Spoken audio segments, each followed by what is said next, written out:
Welcome, everyone, to our weekly Bible study through the Vic Balbido Evangelistic Ministry. And before we start our Bible study this afternoon, let me make this announcement once again to our subscribers, followers, positive believers who watch and listen to our Zoom Bible study. That our ministry, our ministry is a grace ministry. Its main thrust is to proclaim the gospel, the good news of salvation, to those who have ears to hear and a volition to use, whether he accepts it or rejects it. So this is to present the gospel of the Lord Jesus Christ to mankind, which serves as God's stimulus for man to respond, either positively or negatively. John 3:36 says, "He who believes in the Son, the Lord Jesus Christ, has eternal life. But he who does not believe in the Son does not have life, but the wrath of God abides on him." Salvation is only through faith alone, in Christ alone. As John 14:6 says, "I am the way, the truth, and the life. No one comes to the Father but by me." And secondly, this ministry is called to spread God's word to believers for their spiritual edification of their soul by teaching them God's truths from the Holy Scriptures, which is every believer's guide in their spiritual life.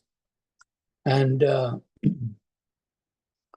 let me make this announcement also further, that if ever the world needed encouragement, now is the time. If ever individuals needed hope, it is at this time.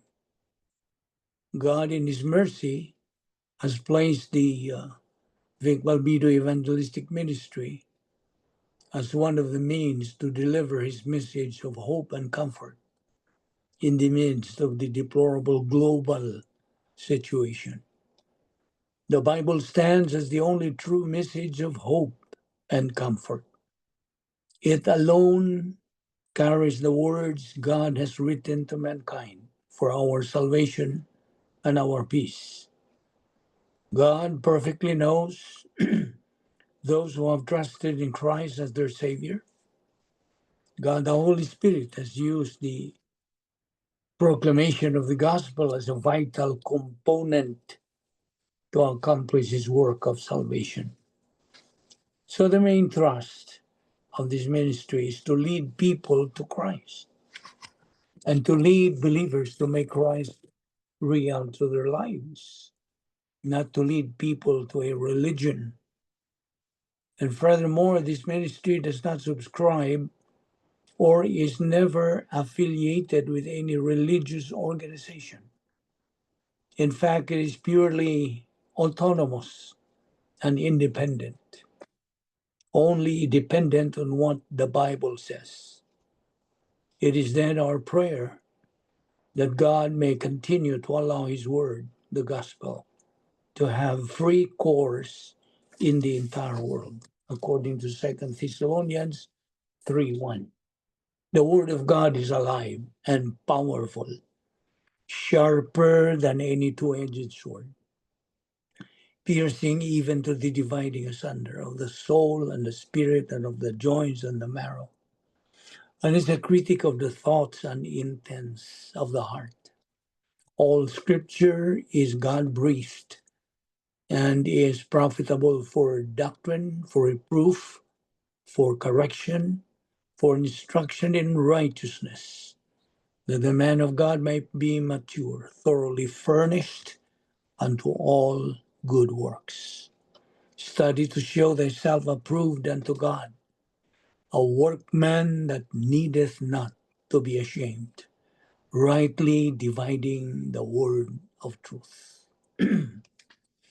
Now, of course, I welcome everyone, especially the members of the winner circle of young believers. I call them winner circle of young believers who have been with us for almost 2 years. And so, before we really start the ball rolling this afternoon, we have to remind ourselves the 7 things that believers in Christ have to remember every day.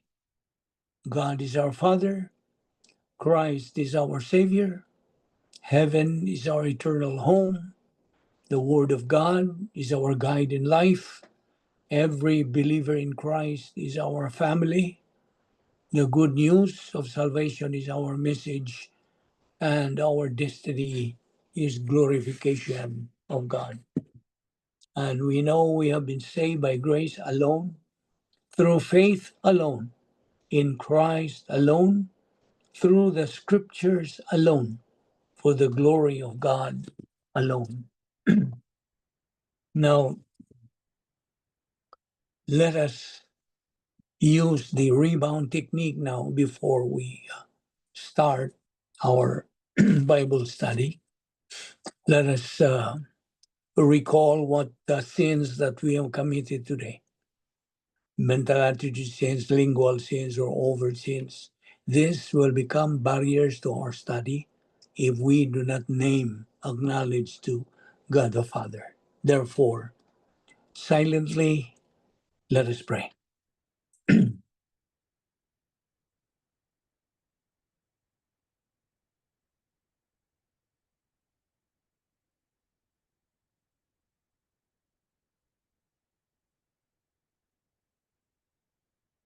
Let us pray. We consider it a privilege, Heavenly Father, to have this opportunity of fellowshipping with Thee in the Word.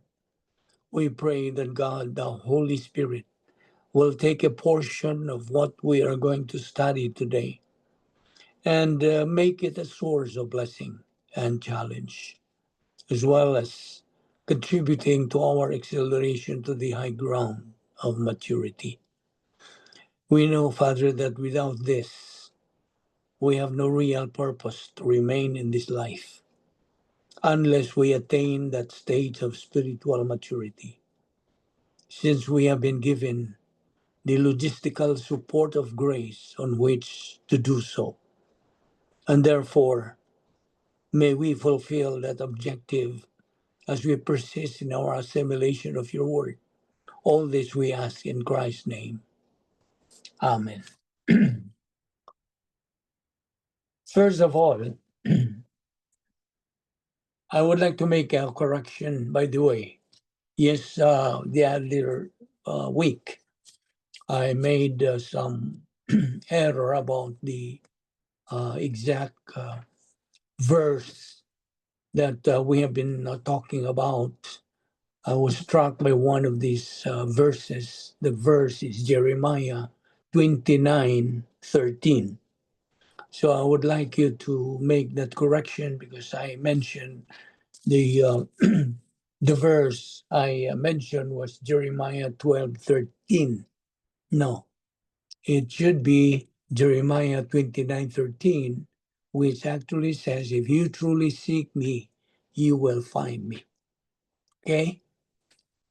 So I hope you take that down in your notes as a correction. Okay. Now, first of all, life is too short. Okay? We live one day at a time. Our life hangs on a thin thread.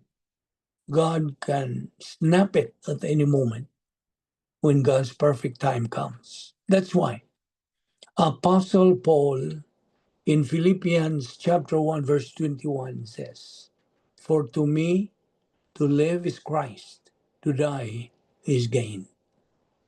Knowing Christ intimately, trusting Him, in fellowship with Him, and serving Him, this is the one driving force that saves life from being little more than a monotonous march of meaningless days. Even when we are old and infirm, we can serve Him through a ministry of example and intercession. Now, this makes life a joyful journey with our Savior and friend, the Lord Jesus Christ, whose face we will see when we reach our eternal home. So we can say then that life's purpose is only found in the person of our Lord Jesus Christ, the living Word. We have to equally love the written Word, Bible doctrine. How?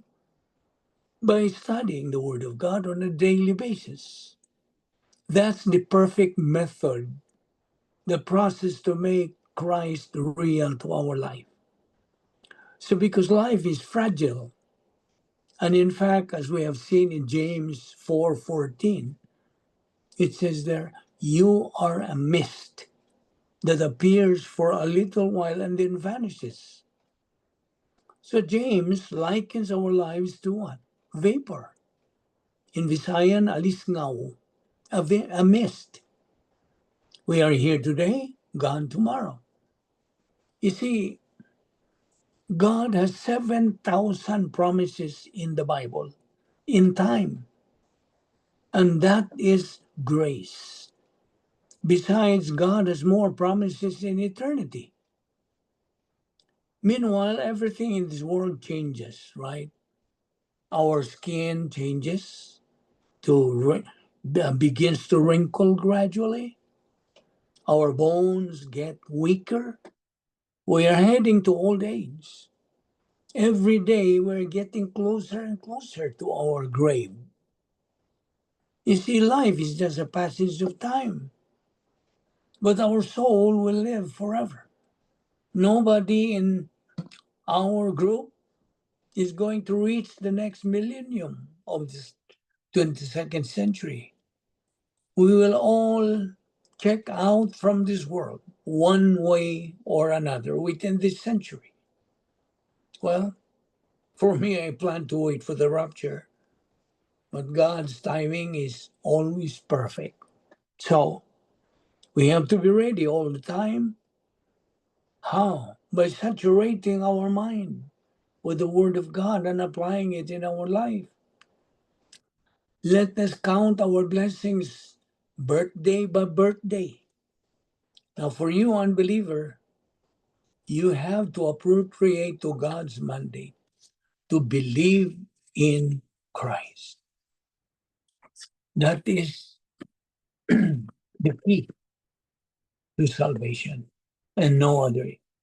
Now, you see, the happiest and most stable people in the world are Christians who make the positive decision to abide in God's Word, who has time allotted for the study of the Word of God. That is their priority. So abide in His Word, according to John 8:31.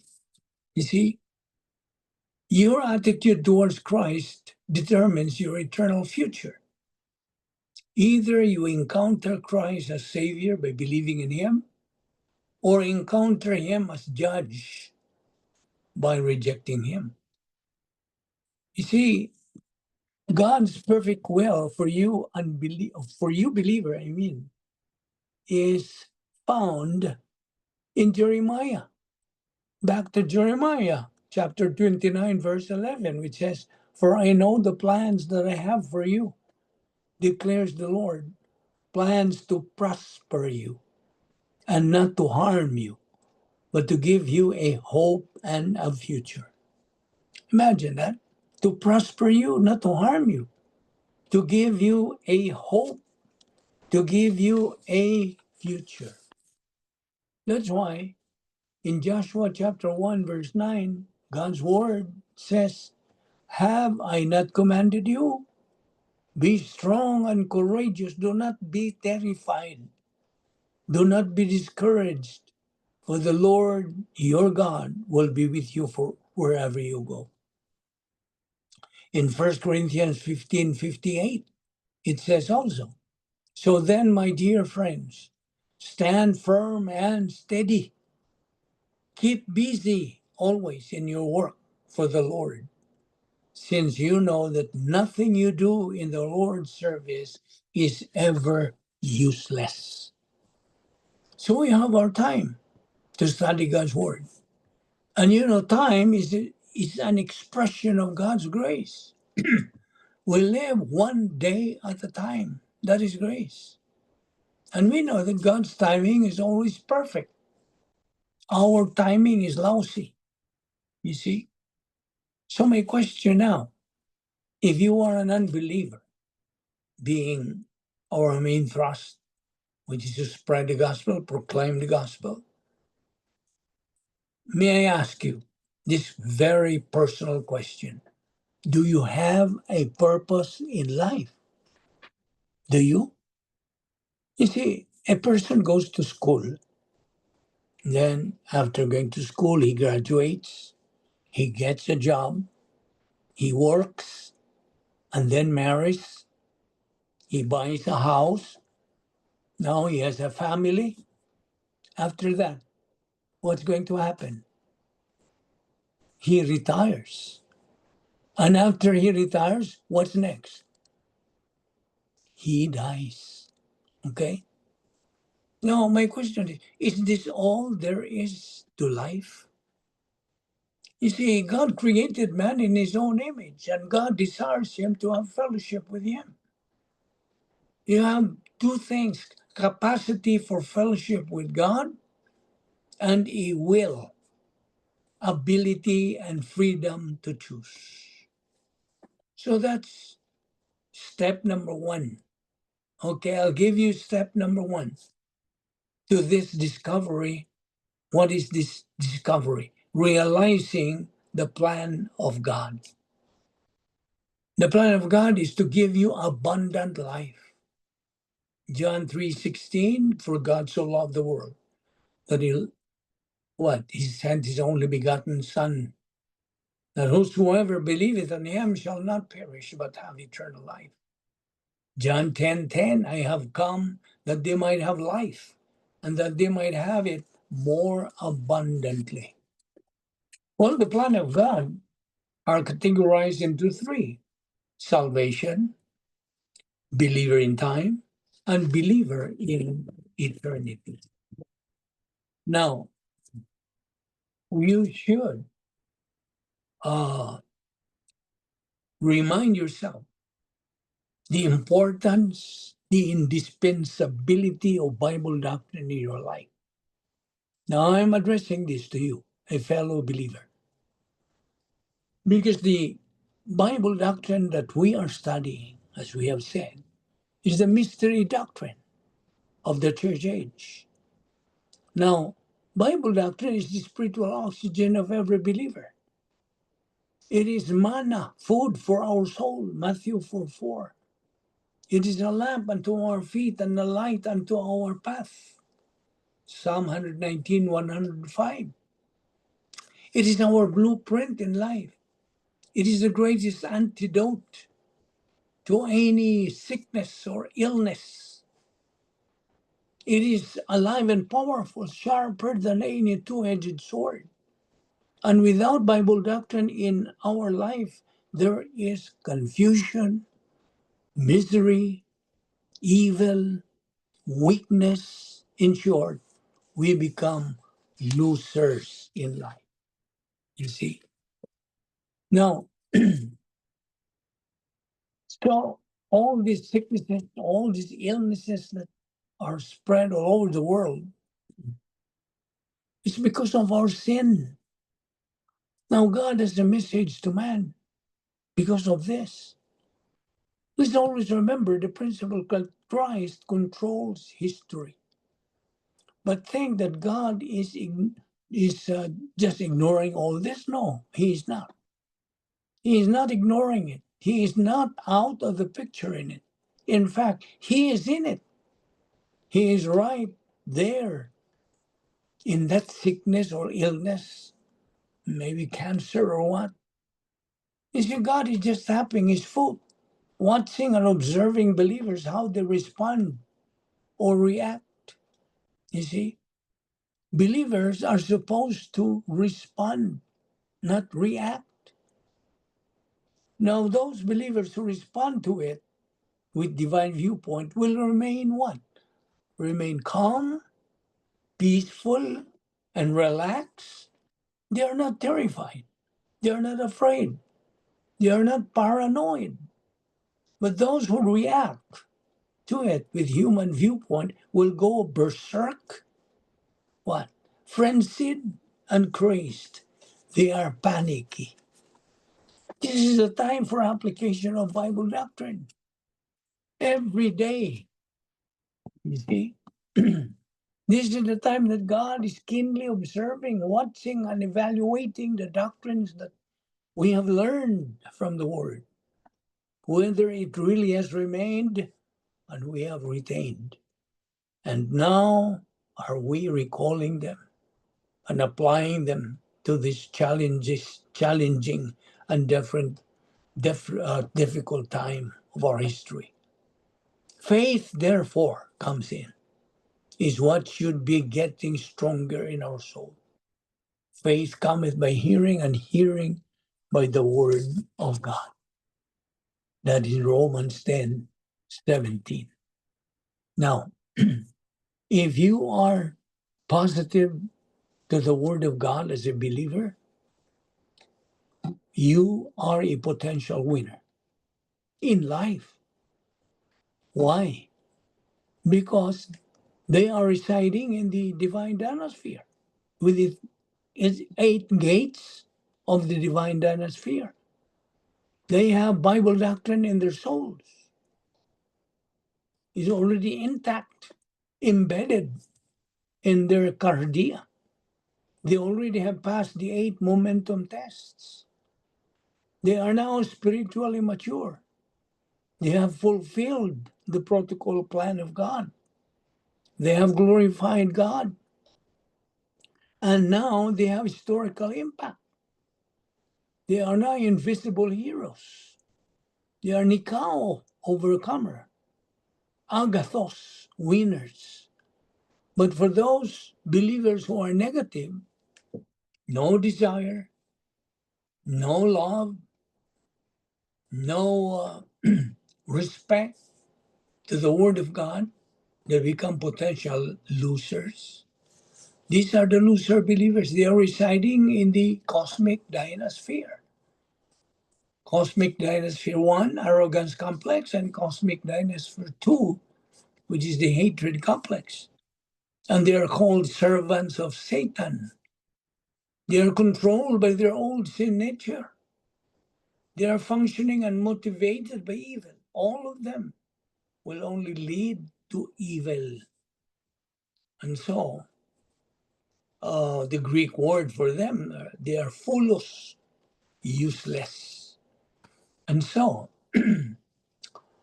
spiritual growth is what we are concerned about as believers. Spiritual growth. How?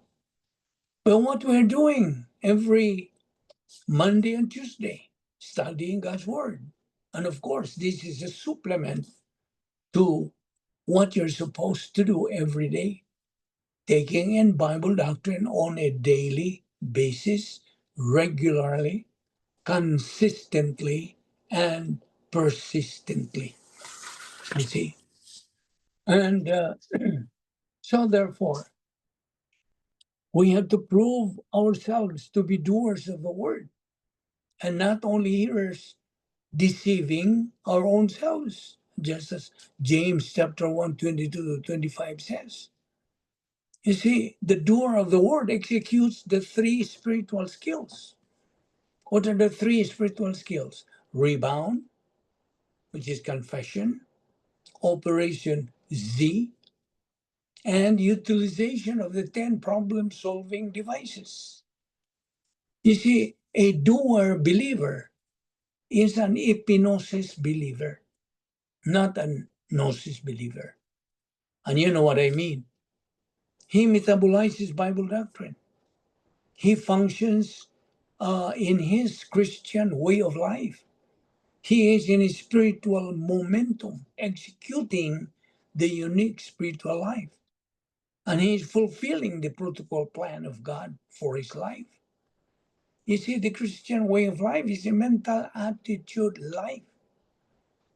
A believer thinks divine viewpoint, which is the mind of Christ, 1 Corinthians 2:16. Do not forget that verse. The mind of Christ. A doer of the word is a humble person. Humility is a mental attitude, you know. He takes in the post-salvation epistemological rehabilitation and have it circulate in a stream of consciousness. Remember, a doer of the word is always conscious of his spiritual stand. He is an invisible hero, a winner believer. In fact, Bible doctrine is his life now. Life. Without the 10 problem-solving devices as a believer, he cannot execute his spiritual life. You see, the Christian way of life can only be executed effectively in a spiritual way, not in a human way. You still remember the definition of the Christian way of life? It is a supernatural way of life. And as such, it requires a supernatural way of execution. And the spiritual way of executing this supernatural way of life is through the faith-rest life. You know what is the faith-rest life? It's presumed you know the mechanics. You see, Bible doctrine, the Word of God can be compared to a mirror. Yes, we have discussed this last time. You see, a mirror is used to see oneself, his face, and know himself or herself. A person can analyze himself or herself by looking himself or herself through the mirror. So a believer's mirror is the Word of God. He can analyze himself through God's Word. But first, the believer has to have positive mental attitude towards the Word of God. Otherwise, he's not able to analyze himself. His mental attitude towards the Word of God must not only be positive, but boiling hot. That's God's standard, to be boiling hot towards His Word, not lukewarm, not cold. That is God's desire for every believer to have towards Bible doctrine in order for him to be a spiritual believer, an epinosis believer, an invisible hero, and for him to be able to live a dynamic spiritual life. In short, a winner believer. That is our goal. And that is God's goal for us to attain. Now, why are believers punished? My question, why are believers punished? Because they are carnal. A believer who becomes carnal because of committing all the personal sins, his old sin nature is ruling his life. Then God disciplines him or her. And so God disciplines him or her because they do not use the divine solution of rebound. So a believer who does not care about rebounding or confessing is under God's discipline. Because perpetual carnality is tantamount to grieving the Holy Spirit. So God also punishes him. You see? John 1:12, you remember? We are given the power to become a child of God. So if you are now a child of God, but you disobey him, what's God's going to do to you? Of course, he's going to punish you. He's going to spank you. See? And that is divine discipline. So what is needed then for us believers is to continue, keep on keeping on in our spiritual momentum by taking in Bible doctrine on a daily basis. What is spiritual growth? If I would ask you, what is spiritual growth? Well, let me define spiritual growth. Spiritual growth is the believer's advance to maturity, accomplished solely through God's grace provision, the filling of the Holy Spirit, and consistent intake of Bible doctrine. These are the requirements. And you have to note that growth is not based on works, not based on ritual, emotion, or human talent. No. Now, what is the biblical foundation? Well, in 2 Peter 3:18, we always quote that. But grow in grace and in the knowledge of our Lord and Savior Jesus Christ. That is God's mandate to you, fellow believer, to me, to all our fellow believers, in order for us to reach spiritual maturity. We are talking about spiritual growth. And then Colossians chapter 2, verses 6 to 7, as you have received Christ Jesus the Lord, so walk in him, built up in him. How? By studying God's word. In Hebrews 13:9, it is good for the heart to be strengthened by grace. See? Grace, grace, grace, all the way. Now, what is the divine system for growth? Okay. If you're taking down notes on this, it's very important. Number one is filling of the Holy Spirit. Let me emphasize on this. Unless you are filled by God, the Holy Spirit, you cannot execute your unique, sophisticated spiritual life. No. It's impossible. Because it cannot be executed by human way. No. So, the divine system for growth, therefore, is number one, filling of the Holy Spirit. Spiritual growth can occur only, underline that word only, when the believer is controlled by God, the Holy Spirit. Right now, we are studying God's Word. Are you filled by God, the Holy Spirit? Because if you are filled by God, the Holy Spirit, He is the one controlling you, controlling your mind. So you can understand what we are talking about.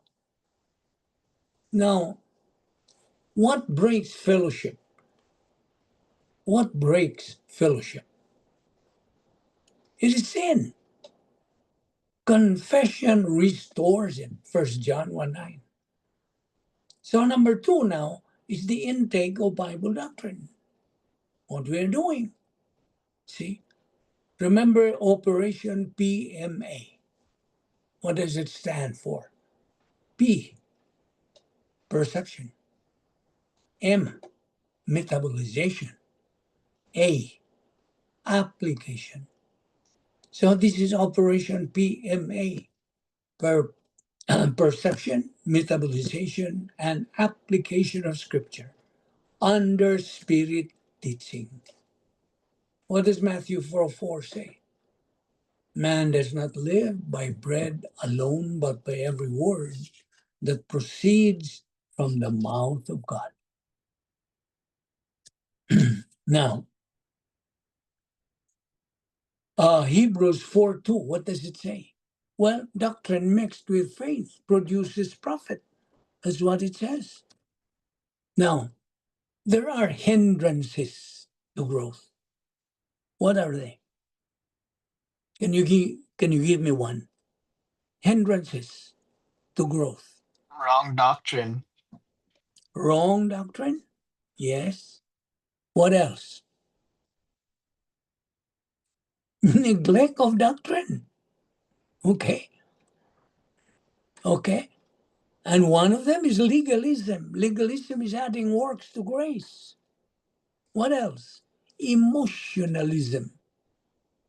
Substituting feelings for growth. You see, you have to be very careful.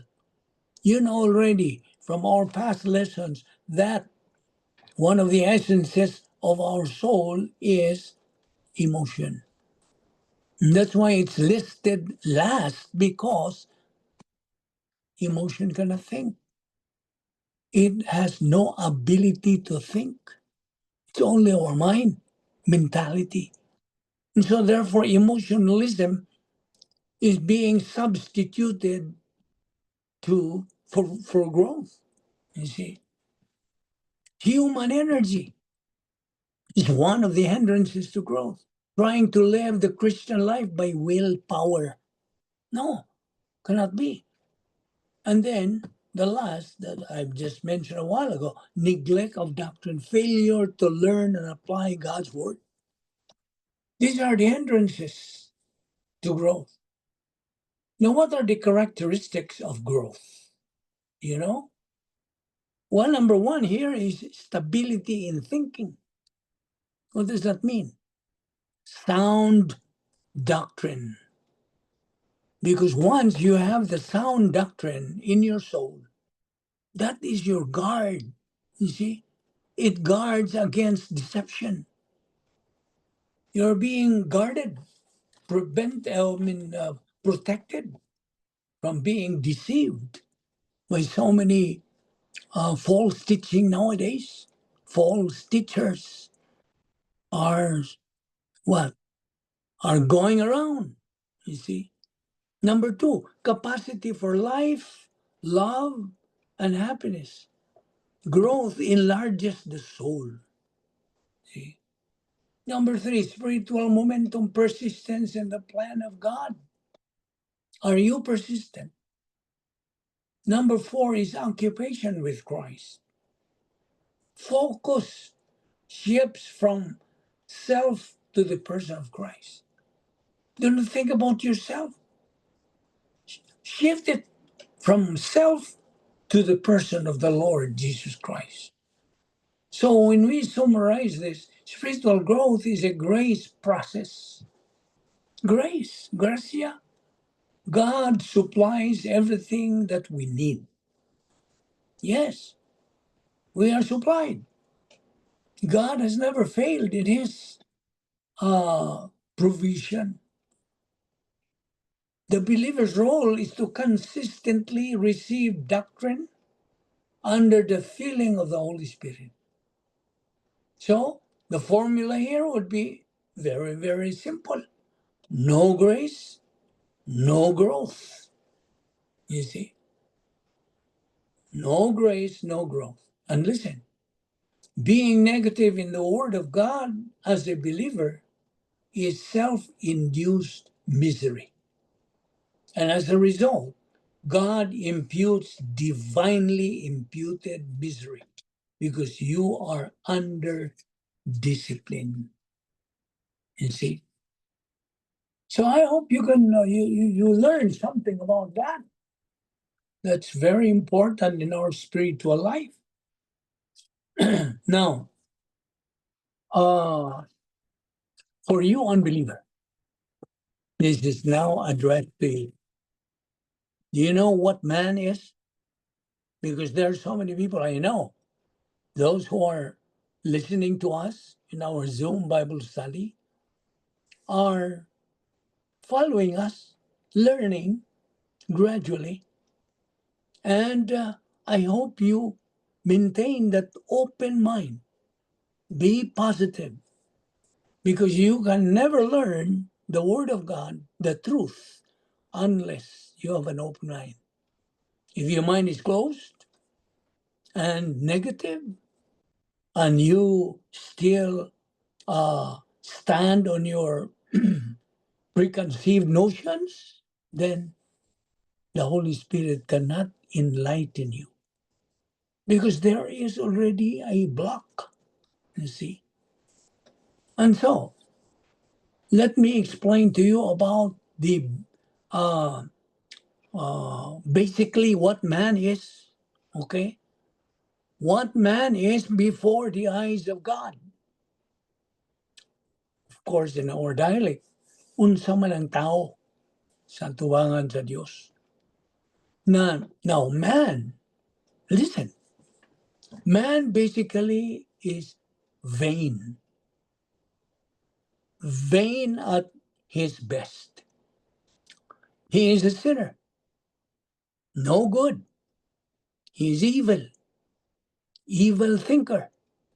He is wicked. He is filthy. He is ungodly. He is a lawbreaker. He is a liar. He is a child of the devil. Yes, without hope. He is godless. He is God's enemy. He is under God's wrath. He is lost. He is judged. Therefore, he is destined to go to the lake of fire. That is what man is. He is in his total depravity condition. Now, I have explained to you about the meaning of total depravity, but let me explain again. I have said this before and I'll say it again. So it will instill in your cardia, in your heart. Now, total depravity. What does it mean? Total depravity means the corrupt condition of mankind from birth due to the fall of man. Well, I'll give you some Bible verses to reference Romans 3:23, Romans 5:12 and 19, 1 Corinthians 15:22. Now, listen, contrary to the idea that humanity is inherently good, all members of the human race have a natural inclination toward degeneracy. Ever since Adam disobeyed God in the garden, Genesis 3:6, the sin nature, the old sin nature he acquired has been passed on genetically to all his descendants. Are you a descendant of Adam and Eve? You are in that state. Now, without God, man has nothing, he is nothing, can do nothing, much more when it comes to his salvation. He cannot save himself. There is no way for him to be saved apart from God's way, to believe in the Lord Jesus Christ. Acts 16:31. There is only one mediator. 1 Timothy 2:5 says, "For there is one God and there is one mediator between God and man, the man Christ Jesus." You see? So, Satan, who is ruling this world, God allowed him to rule because of the angelic conflict. That's why you have been created as a human being to resolve that angelic conflict, to resolve that spiritual warfare between the forces of God and the forces of evil, of Satan. And Satan now, as the ruler of this world, the God, small letter G, God of this world, has a strategy to defeat you. Yes, he knows your weaknesses. He knows your weaknesses. But God has given you a strategy too. You see? So you listen. If you want to become a winner in this angelic conflict and prove to Satan that he was wrong and he is always wrong, then God has his strategy for you. Put on the armor of God in Ephesians 6:11-17. Gird your waist with truth. Put on the breastplate of righteousness. Shod your feet with the gospel of peace. Take up the shield of faith. Wear the helmet of salvation. Use the sword of the Spirit. What is the sword of the Spirit? God's word. So every single moment is a battle for your thoughts. Don't go into battle unprepared. Otherwise, you will be a casualty. Now, here's one point I would like to stress. Here's a point of doctrine. Steps of insecurity. Okay, listen. Insecure husbands produce insecure wives. Okay, listen very carefully. Insecure parents produce insecure children. Insecure children produce insecure community. Insecure community produces insecure society. Insecure society produces insecure nation. Insecure nation produces insecure generation. Security per se, in any aspect of life, is only found inside the protocol plan of God. That's why I'm asking you, do you know the protocol plan of God? When you are supposed to reside in there. God's power system is the protocol plan. And it is a mental attitude. That's why our mind is the focus. We fix our mind on our mentality, saturated with the Word of God, because that is the sword of the Spirit, our weapon against Satan and his demons. So, the summary of a loser believer can be found in Philippians 3:18 and 19. And also in Ephesians 4:23, every believer must be renewed through the agency of God, the Holy Spirit. Okay, now for you. I know there are some believers who still doubt their salvation. Now, why? Why do you think these believers doubt about their salvation? What's the reason? They are saved, but they still doubt whether they are saved. Why? Their faith is shaky. Well, in what way that is shaky? How come it has become shaky? Why? Because they haven't metabolized the word of God into their life or applied it. Yes, no metabolization of the Word of God, although they keep on studying God's Word. You see, it has no impact. You remember Operation PMA? Don't forget that. Perception, metabolization, and application. These are three things very necessary in our spiritual momentum. Perception, metabolization, and application. So, these people tend to doubt about the salvation. They would say, am I really saved? You see? So, that's what Vince or Ken said, is their faith is shaky. Yes. Why? Why does his faith become shaky? Why? Why? No what?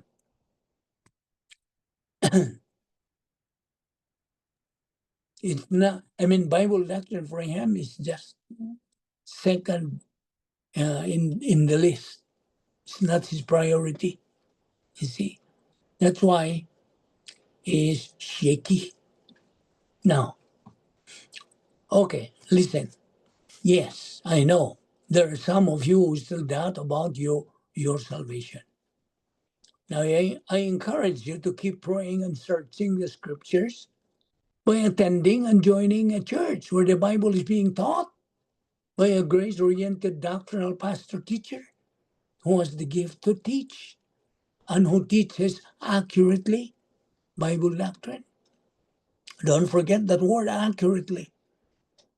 We want you to know that we are members of the mystical body, the church, and we need each other. God mandates every believer in Jesus Christ to grow in grace and in the knowledge of our Lord and Savior Jesus Christ, 2 Peter 3:18. The gospel is good news, not just a good advice. The good news is that we can be forgiven and be delivered from God's wrath to come, the lake of fire. The bad news is that we are all sinners. You see, salvation always has been, always is, and always will be by faith alone in the Lord Jesus Christ alone. It has never changed. Believing in God is not even the means of salvation. If you ask some people, do you believe in God? Oh, yes, I believe in God. You see, it's not believing in God. That's not the means of salvation. Even Satan believes in God, but he trembles, he shudders. You see, it is believing in the Lord Jesus Christ as Lord and Savior. That is the gospel. Our Lord in John 14:6 says, I am the way, the truth, and the life. No one comes to the Father but by me. Salvation is acquired by any person by faith alone, in Christ alone. Let me emphasize on that. The only faith that saves is faith plus nothing. Did you get it? Nothing. Believing that the Lord Jesus Christ died on the cross, that is history. Everybody knows that. But believing that the Lord Jesus Christ died on the cross for you, that is salvation. So I hope you understand that. Man is saved only by faith, not by works. Ephesians 2:8 and 9.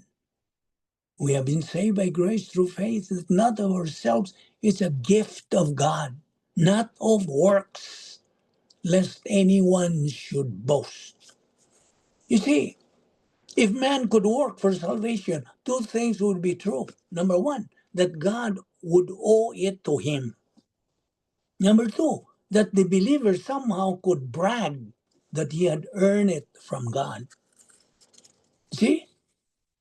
So I repeat, man is and can only be saved by faith and not by work. Galatians 2:16, knowing this, that man is not justified by the works of the law, but by faith in Jesus Christ. For the works of the law, there is no flesh that is justified in his sight. In fact, salvation is God's gift to man. Ephesians 2:8 and 9. And that gift can only be received by faith in the Lord Jesus Christ. And you see, faith is non-meritorious human perception. None can earn it, nor deserve it, nor work for it. Now, there was somebody who asked, how many gods are there? Of course, there's only one. And then he philosophizes by asking, but why? The answer is because God fills heaven and earth, so there's no room for all. There's room for only one. You see, unbelief. What do you think? What can you describe about unbelief? Unbelief is the absence of faith. Unbelief is actually calling God a liar. You see, in Christianity, salvation is already done. But in religion, salvation is still to be done. Did you get it? You see? That is the difference. If you are in Christianity, salvation is already done. If you are in Christianity, but in religion, salvation has still to be done. That's why it works. You see? God cannot be reduced to material substance. Therefore, nothing made by man is worthy of worship. Nothing. So may I ask you this personal question? Personal question. Do you want to live with God forever and enjoy God's fullness of happiness? As Psalm 16:11 says. Do you want to be very sure of your salvation? And be very sure that should you die today without any shadow of doubt, you're going to be face to face with God in a place where there is no more sorrow, no more pain, no more suffering, no more death, because the old things are passed away?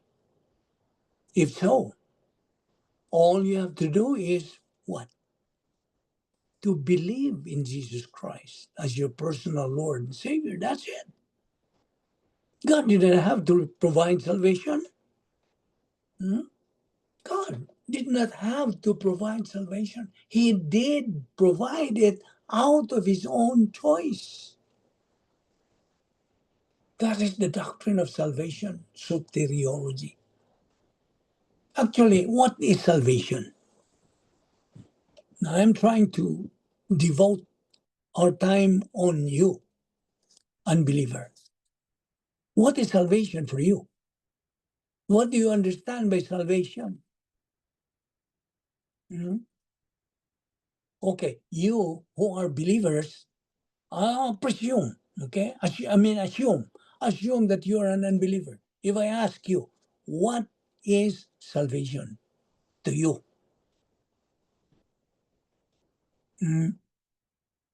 Just pretend that you are an unbeliever. I'm asking you, what is salvation to you? Anybody who can answer? So, salvation Just is a assume. free salvation is a free gift from God. Okay, what else? The simplest definition or description about salvation. What? That's what I am looking for. That's what I am after. What is salvation? You know? Huh? Anybody? Plan of God? Plan? Plan of God? What else? What about the others? What do you think? Rescuing people, Was that? rescuing people, rescuing human or people. That's it. That's the word that I've been looking for. Rescue. You see, that's Ian.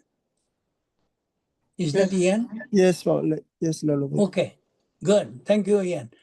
Salvation, listen. Salvation is a rescue. A rescue from where and from what?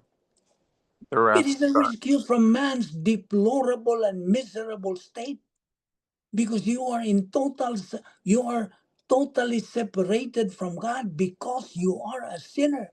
As Romans 3:23 says, for all have sinned and come short of the glory of God.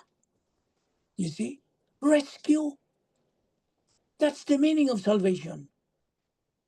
Romans 3:10 also says, there is none righteous, not even one. Romans 6:23 further says, for the wages of sin is death. That's spiritual death, which means total separation from God. But the gift of God is eternal life through Jesus Christ our Lord. Just imagine you are totally separated from God. And that's not for only many years or centuries, but forever. So man by nature is evil. See? Our Lord Jesus Christ referred to our corrupt heart when he said in Mark 7:21-22, for within, out of the heart of men proceed evil thoughts, adulteries, deceit, lasciviousness, an evil eye, blasphemy, pride, foolishness. You see? So the scripture warns us in Jeremiah 17, verse 9, the heart is deceitful above all things and desperately wicked. We cannot do anything about that. It's very clear. Our heart is deceitful above all things. In Romans 3:10-11, as it is written, there is none righteous, no, not even one.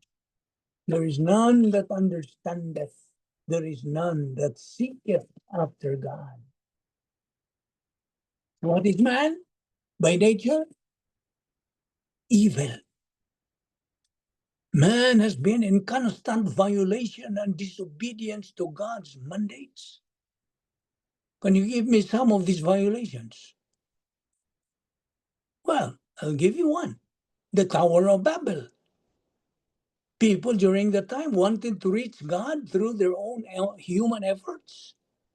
That was the start of or origin of many languages and races as God's judgment to that generation. You see?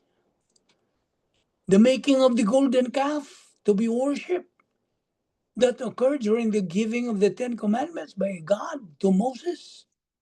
You have seen the Ten Commandments movie. It was very clear there.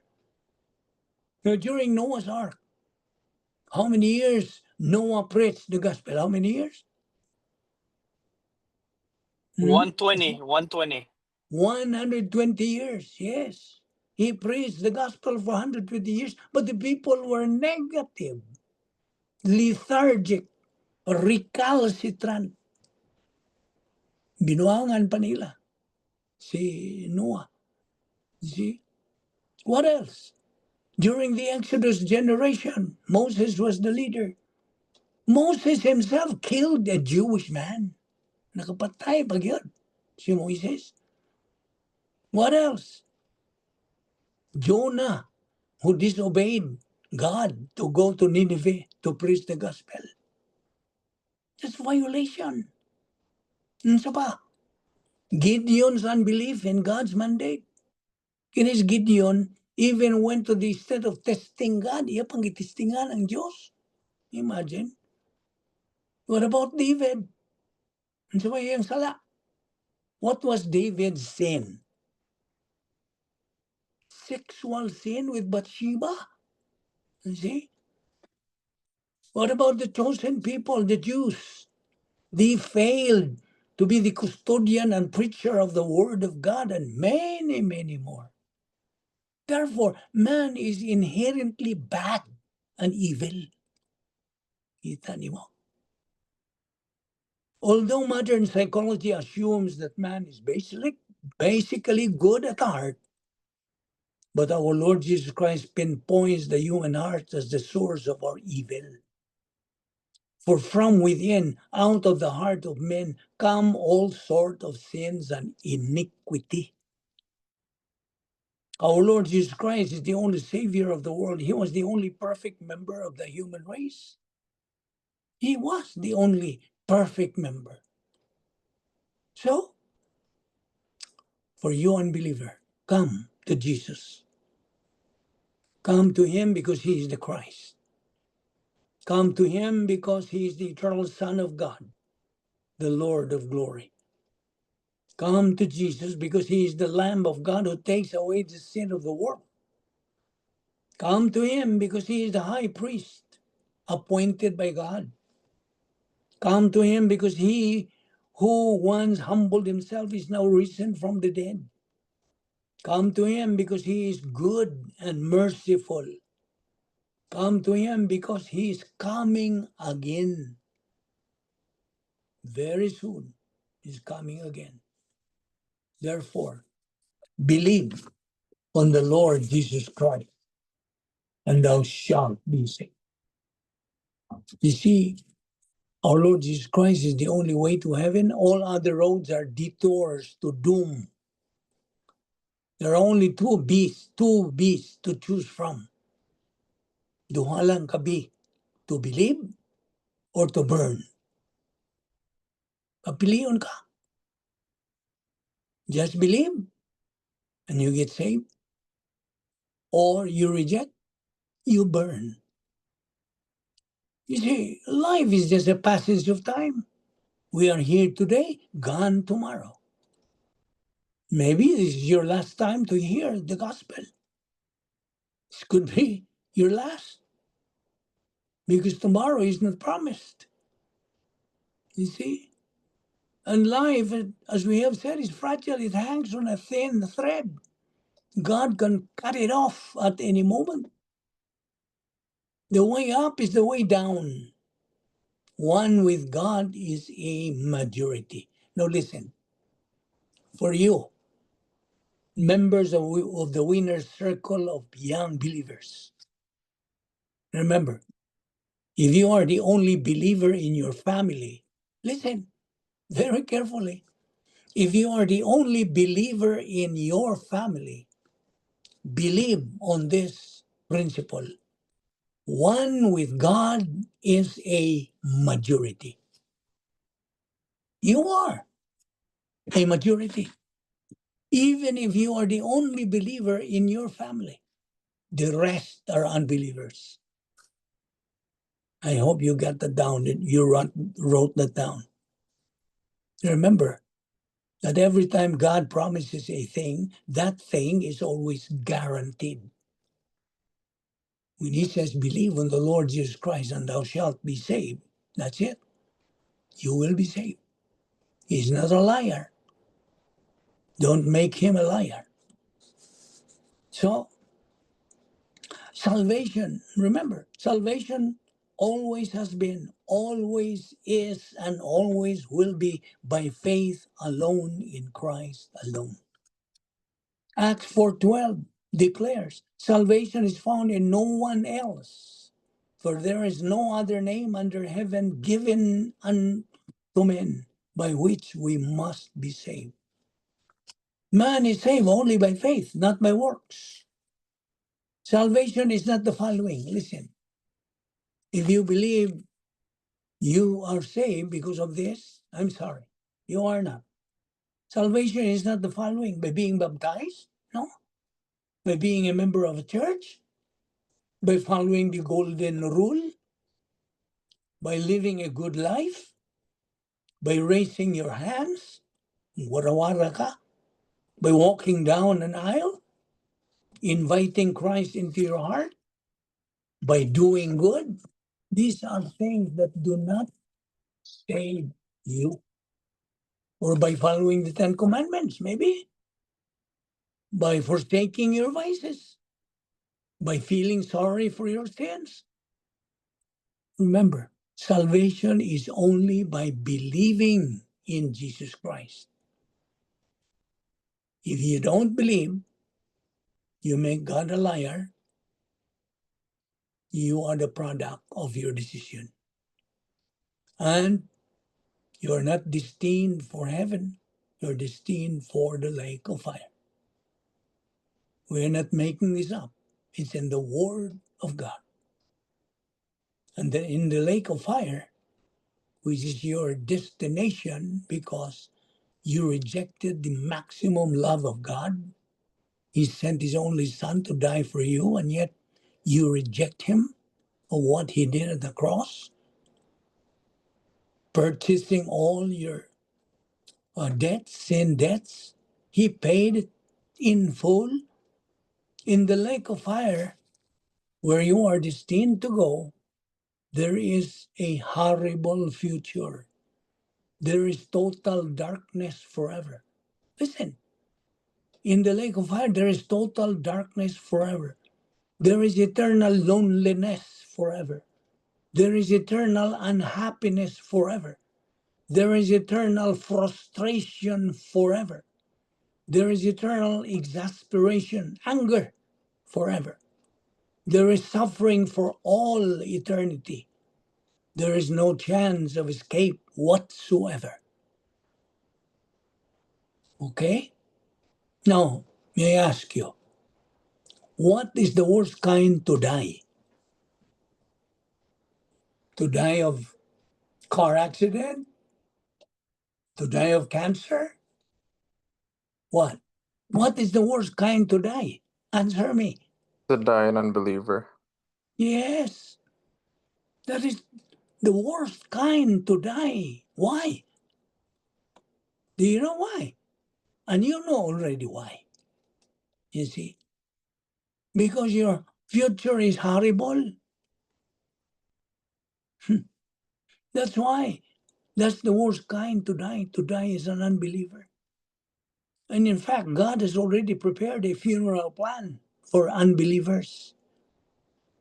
The Christ in the Bible is the only Savior, not the Christ in religion. See?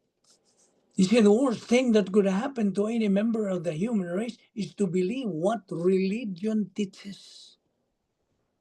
That's the worst thing. Jesus Christ is the only Savior and no one else. In fact, 1 Timothy 2, 5-6 says, "For there is one God and one mediator between God and men, the man Jesus Christ, who gave himself a ransom for all." God is a God of second chance. God is a gentleman. He has a tremendous sense of humor. He honors man's use of his volition. Salvation is a gift to be received, not a goal to be achieved. The only faith that saves is faith plus nothing. Our Lord said about unbelievers, better for them to have never been born. That's what he said to Judas Iscariot. But to all unbelievers, this is what our Lord is going to tell them. 1 Timothy 2:4 says, God wills that everyone be saved. Jeremiah 29:13 again, he who truly seeks me will find me. Now, therefore, this is your time. As an unbeliever, you still have time. God is giving you all the chances, million chances to get saved. And yet, you ignored it because you think you are saved through your religion, which deceived you all your life because of Satan's deception. And for you believers, you are not growing in the Word of God because you are negative. Why you become negative? Because you have so many distractions in life.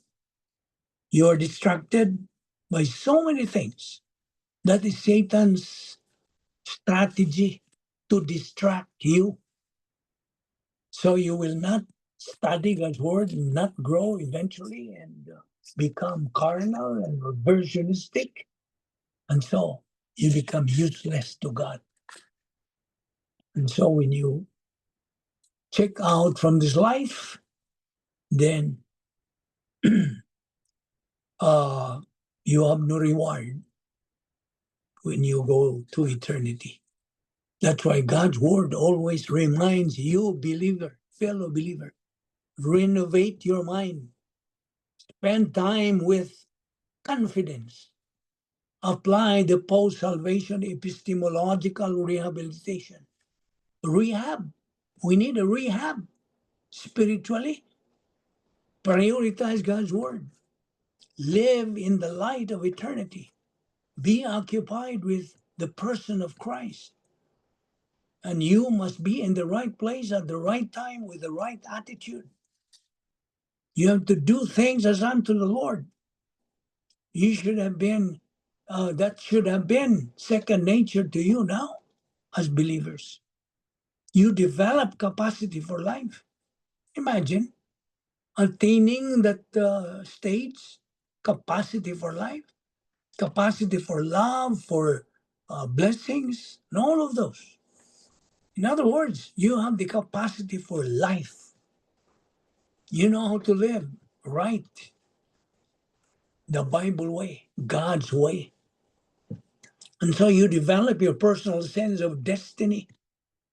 always be in sync with God's perfect timing. How? By doing what we're doing. By growing in grace and in the knowledge of our Lord and Savior Jesus Christ, 2 Peter 3:18. Apply in your life the pertinent doctrinal rationales. So remember the principle, the rate of learning must exceed the rate of forgetting. Always think the mind of Christ, 1 Corinthians 2:16. God works his plan in our life through circumstances. Let the metabolized Bible doctrine circulate in the stream of your consciousness. So you are given the choice to choose faith over doubt. You see, remember the principle? When you doubt, that means there is absence of faith. Or doubt means absence of faith. In Proverbs chapter 1, verse 22 to 23, verse 22 says, "How long, O naive ones, will you love being simple-minded? And scoffers delight themselves in scoffing, and fools hate knowledge." Verse 23, "Turn to my reproof. Behold, I will pour out my spirit on you. I will make my words known to you." And so Apostle Paul said in 2 Timothy 1:12, "For this reason I also suffer these things, but I am not ashamed. For I know whom I have believed, and I am convinced that he is able to guard what I have entrusted to him until that day." So as Christians, we live with that kind of assurance, but not without doubt. You see? There are hard questions that the world asks, and we ask as well. For instance, when natural disasters occur and strike the earth like an earthquake, we oftentimes wonder, why God is this? Why? What is this? How can so many seemingly innocent people be hurt? People try to explain these things and ends up in the ditch trying to explain these mysteries of the creation. So we ask questions. And the world asks these questions like, can it really be true that the Christian faith that Jesus is the only way to heaven? How can we claim that Jesus and Jesus only is Savior? And that his name and his name alone saves? What about people of other religions who never heard of the name of Jesus? What about people of other religions who may be just as sincere and even more devoted than some who profess the name of Christ? How about that? Or Christian? How about this? What about the questions being raised even by some evangelicals today that ask, how could a loving God, or would a loving God send someone to judgment and to hell? How can a person resist the love of God and end up separated from God forever?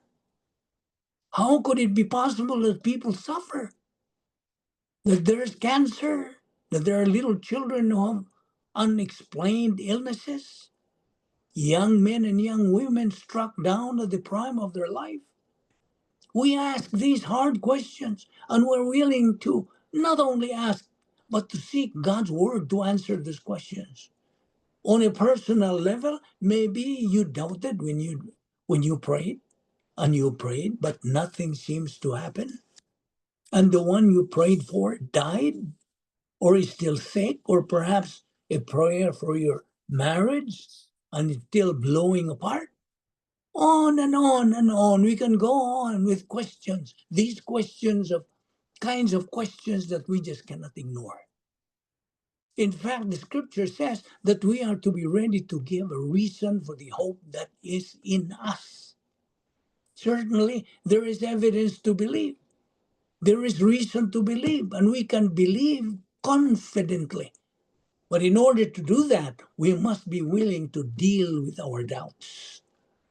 Because our doubts can become the doorway to a deeper faith, a more mature faith, a more powerful, fortified faith.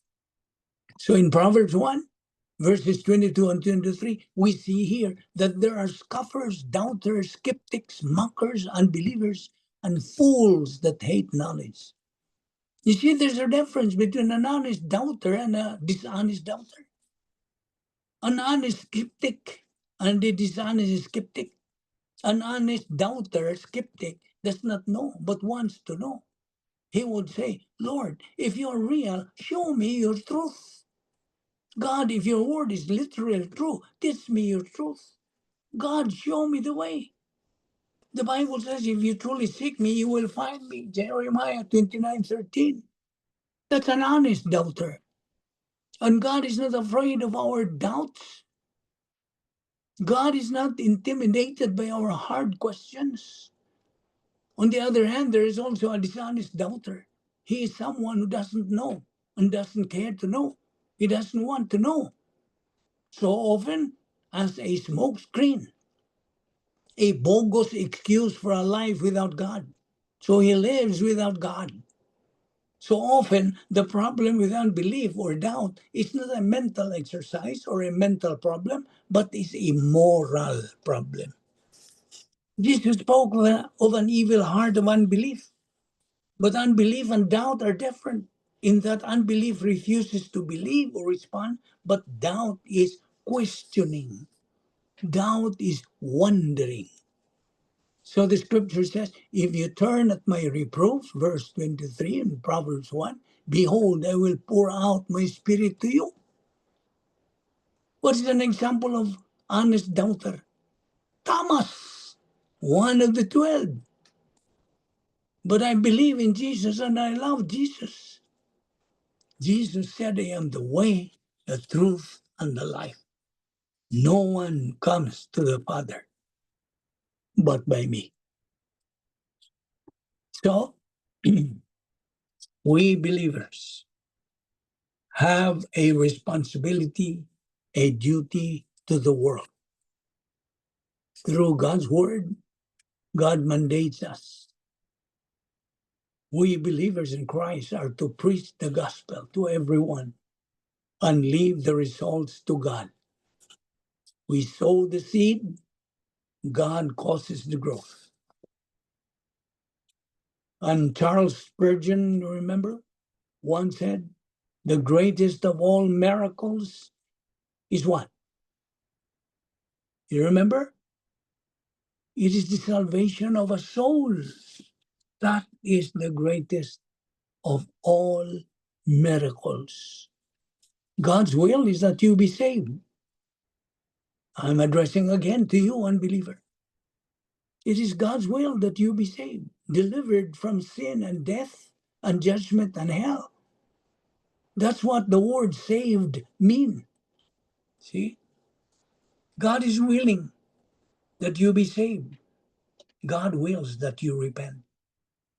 It is God's will that you be saved from eternal destruction.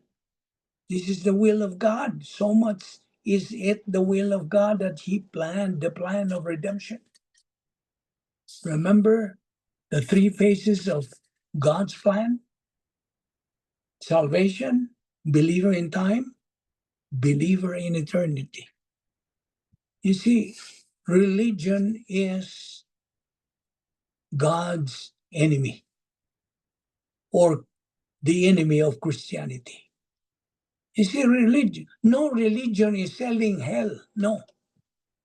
They're all selling heaven, but they are all lying. You see, salvation can only be found in Jesus Christ. Acts 4:12. You remember Acts 4:12? Neither is there salvation on any other under heaven given among men whereby we must be saved. You see? And so as a believer now, okay, I'm switching now to you, fellow believer. You should know how to distinguish the essentials and non-essentials in your spiritual life. See? And Jeremiah 29:11 again, may I quote, for I know the plan that I have for you, declares the Lord, plans to prosper you and not to harm you, but to give you a hope and a future. You see? When Christ returns in Revelation 1:7, behold, he cometh with clouds, and every eye shall see him, and they also which pierced him.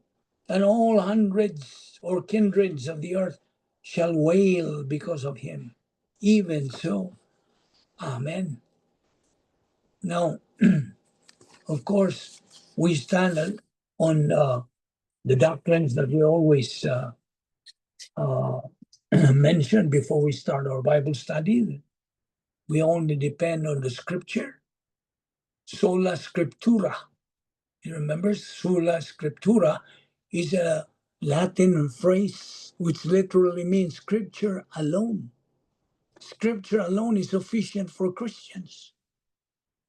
It is the belief that scripture is the sole and only authority for Christian theology and Christian practice. It holds that the Bible is not only authoritative, but it is also sufficient. The Bible is sufficient for everything that we need to grow in grace and in the knowledge of our Lord and Savior Jesus Christ. And sola scriptura also holds that God reveals himself through and only through scripture. There's no other means by which God gives to us a specific revelation. He reveals himself to us in scripture alone. This one in Ephesians 2:8 and 9, always remember this, sola fide, faith alone, sola gratia, grace alone, solus Christus, Christ alone. These are things that we have to be aware of as believers. And we, as believers, we always face with a big V, volition. That's a great way to put it. You see, volition is the issue in the angelic conflict and in the believer's daily spiritual life. Volition is the big issue. God gave man free will in order to resolve the angelic conflict. Every moment, believers choose for or against God's plan. Two choices, you see. What are the two choices? Positive volition and negative volition. Remember the things that we are mentioning here.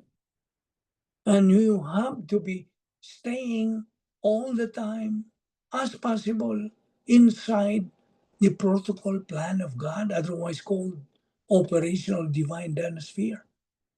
What are the other names for the operational divine dynasphere? What are they?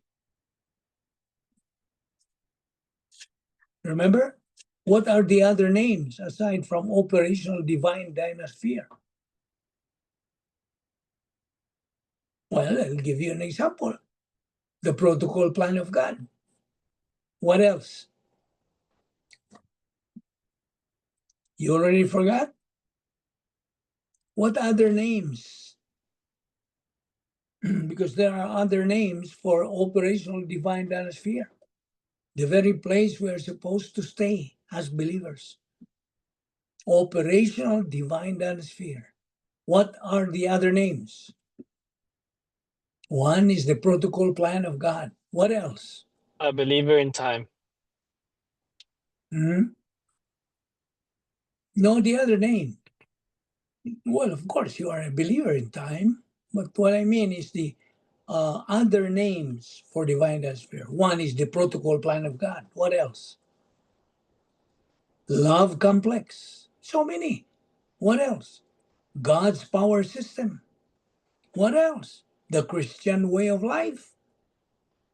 A believer's royal palace. Just imagine that's your royal palace. Why? You are a member of the royal family of God. This is your place to stay while on earth. While, as what Kinkin said, believer in time. So, if you are out of that place, apart from the place, you will never be able to execute the protocol plan for your life. What else? A believer's perfect environment. Just imagine, perfect environment on earth. That's why Bible doctrine is very important to every believer. Okay, at this point, I am dictating to you 8 points about the importance of Bible doctrine. I seldom dictate, but I decide to dictate to you. If you have your pencil and paper, and your iPad, are you ready? Are you ready? I will dictate. The importance of Bible doctrine. I have not given you these points just now. Now, just say if you are ready. Can you say ready? If you Ready, want- Ludovic. Ready. Oh, They're ready. all are ready? Okay. The importance of Bible doctrine. Number 1, Bible doctrine, just say there, capital B, capital D. Bible doctrine is the only way by which we can know and love Christ. Bible doctrine is the only way by which we can know and love Christ. Reference 1 Corinthians 2:16, Philippians 3:10. Number 2, I'll dictate this fast. Number 2, Bible doctrine in the right lobe leads to occupation with Christ. Bible doctrine in the right lobe leads to occupation with Christ. Hebrews 12:1 and 3.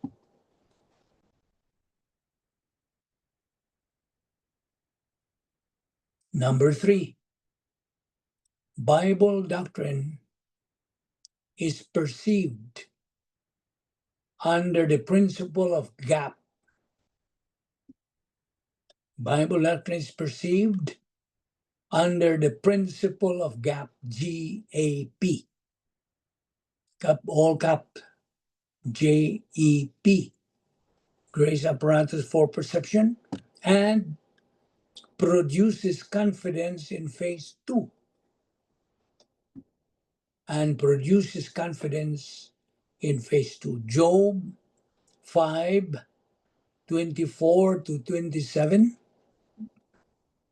2 Corinthians 5:6-8.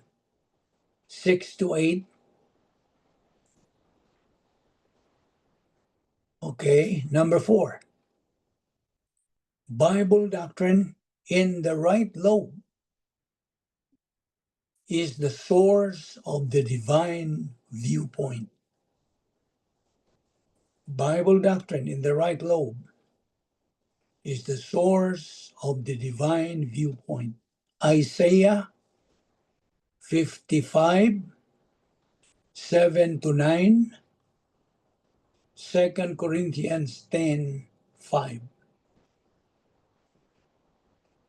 Number 5, Bible doctrine is the basis for orientation to God's plan in time.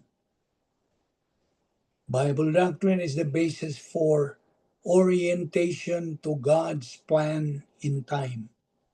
Isaiah 26:3-4,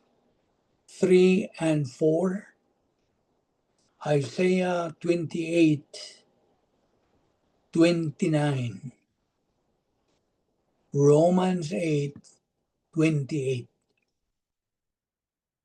Number 6, Bible doctrine produces both sanity and stability of mind. Bible doctrine produces both sanity and stability of mind. James 1:8. Number 7, Bible doctrine is the basis for divine guidance is the basis for divine guidance as well as orientation to grace.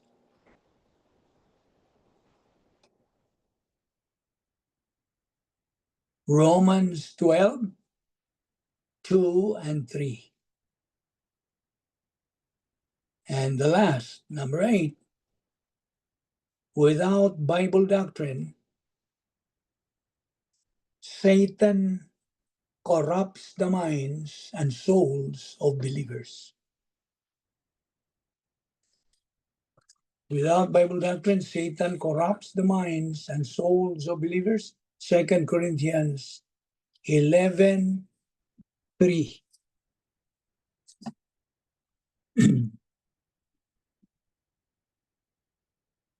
Any question?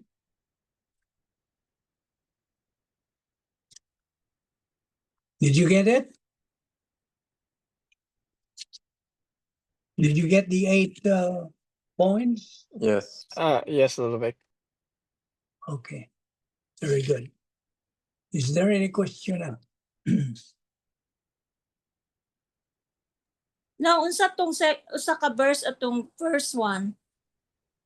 The first, number 1, Yeah. the 1 verse. Corinthians 2:16 and Philippians 3:10.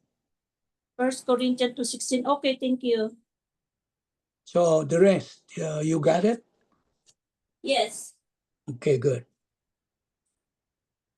So is there any question?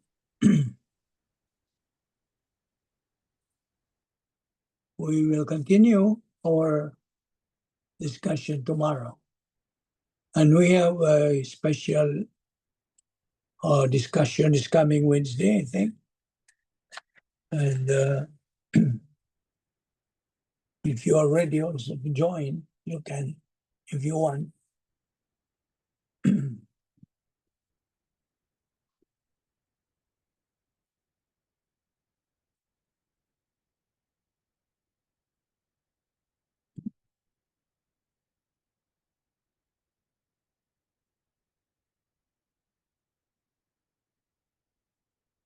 So you know, you have no more question so far? Everything clear? Everything lucidly clear? Yes, Ludovic. I'm expecting any question, if you have any. No more?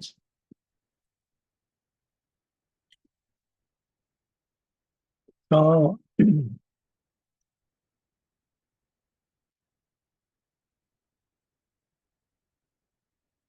so thank you for joining our Bible study. And we will continue tomorrow. We will have tomorrow 1:30 California time Sounds good, Ludovic. and 2:30 here in Idaho. And then on Wednesday, what time is that? On Wednesday, special meeting on Wednesday, It will be 2:30. 2:30 p.m. Yeah, California time.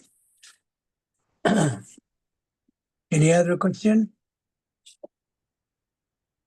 If I ask you, can you now present the gospel to your loved ones, to your friends? Can you explain to them how to get saved? How important it is to be saved? The Bible way? Are you able to present the gospel now in a simple, clear manner? Because this is very, very important. Time is running out. We have to be very specific in our evangelization, because that is the main thrust of our Bible study. So also our meeting is still recorded by this time. It's not yet over. Yes, yeah, it's still Oh. recorded. Yeah. Okay, so well, just to remind you that it's about time that we present the gospel to our loved ones. That's the main thrust of our ministry. And convince also, tell our fellow believers to get plugged to Bible doctrine. If they want to become winners in life, become useful to God, and be pleasing to God, this is it. Because as we always say, this is preparation time. There is no more time. Time is running out. See, God is giving us all time, all the chances to be able to prepare ourselves for before He snatches us up during the rapture. And we know we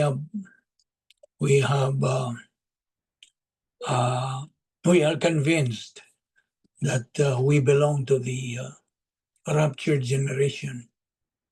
What do you think? Do you believe we belong to the raptured generation? What about the old ones who have been with us for so long? Do you think we are in the rapture generation?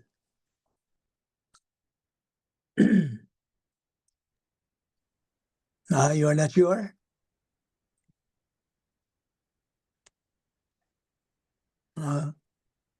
We are in the rapture generation.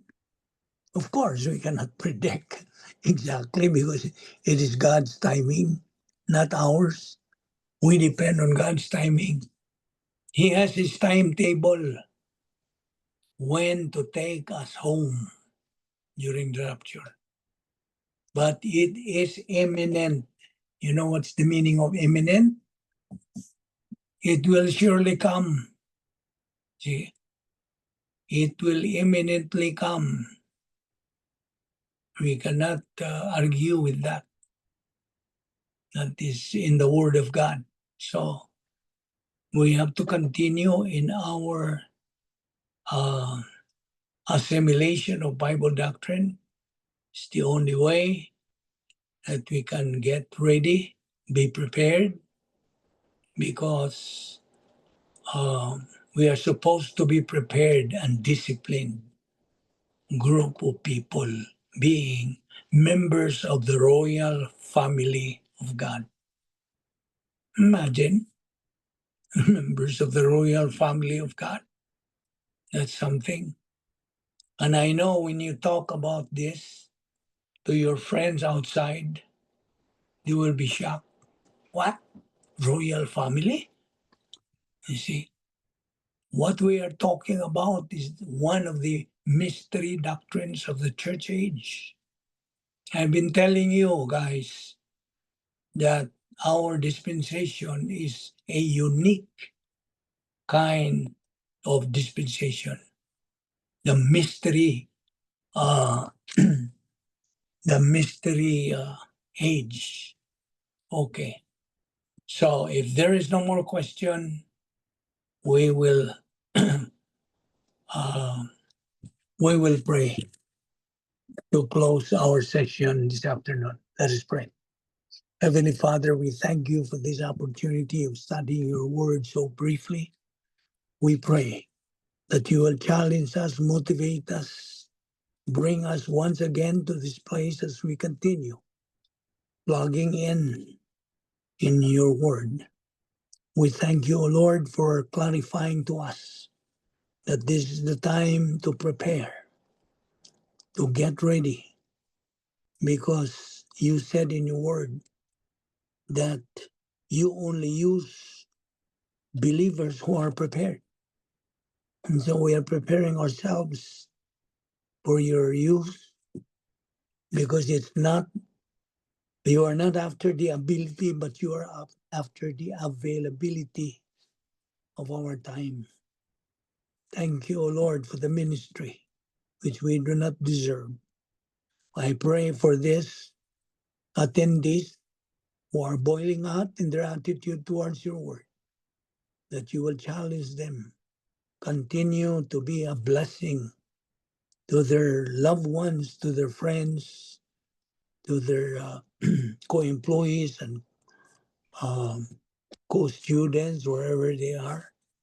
Thank you for all of this. We pray that you will bring us here tomorrow once again so we can continue in our spiritual momentum.